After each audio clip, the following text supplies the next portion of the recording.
सभी को जय माता दी। नवरात्रि के दिनों में हमने माता के 9 स्वरूपों की आराधना किस प्रकार से की जाती है उसका वर्णन पिछले वीडियो में समझा। आज का जो विषय है कि हम सभी नवरात्रि में कन्या भोज का आयोजन करते हैं। अब शास्त्रों में क्या कन्या भोज के आयोजन के बारे में उल्लेख मिलता है क्या? क्यों करते हैं हम कन्या भोज का आयोजन? नवरात्रि में हम सभी 9 दुर्गा के रूप में कन्या भोज का आयोजन करते हैं। तो इसके पीछे का उद्देश्य क्या है, इसे आज हम सभी समझेंगे। तो देवी भागवत पुराण में कन्या भोज का महत्व बताया गया है, जिसमें कन्या की आयु के अनुसार उसका महत्व क्या है और किस प्रकार से हमें कन्या भोज करना चाहिए, ये वर्णन हमें मिलता है। तो चलिए समझते हैं हम।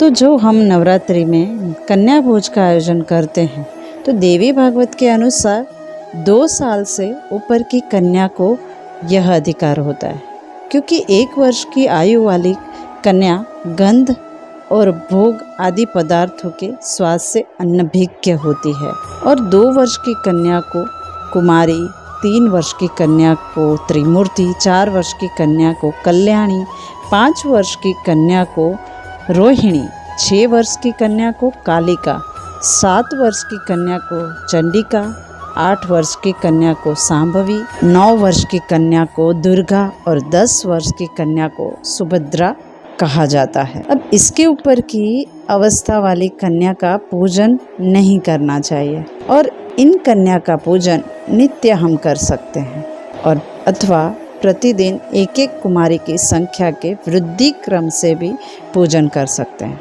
अथवा प्रतिदिन 2 गुने 3 गुने के वृद्धि क्रम से, या तो प्रत्येक दिन 9 कुमारी कन्याओं का पूजन हम कर सकते हैं। ऐसा देवी भागवत पुराण में हमें वर्णन मिलता है। और इतना ही नहीं, इन 9 स्वरूपों की कन्या के पूजन से हमें जो फल प्राप्त होता है वो इस प्रकार से है। कुमारी नाम की कन्या का पूजन करने से दुख दरिद्रता का नाश होता है, शत्रु का क्षय और धन, आयु और बल में वृद्धि होती है। त्रिमूर्ति नाम की कन्या पूजन से धर्म, अर्थ, काम की पूर्ति होती है, धन धान्य का आगमन होता है, और पुत्र पौत्र आदि की वृद्धि होती है। कल्याणी नामक कन्या का पूजन करने से विद्या, विजय, राज्य, सुख में वृद्धि होती है।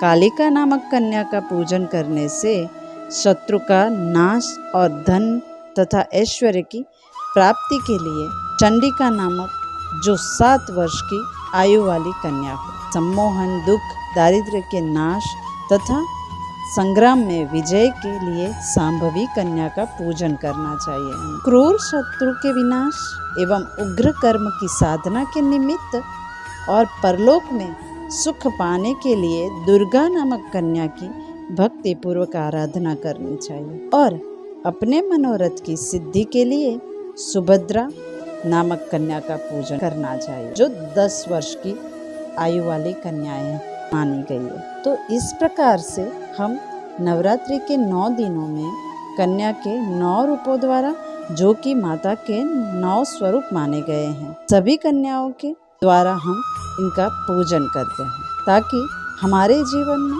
सुख, शांति और समृद्धि बनी रहे। धन्यवाद। अस्तु।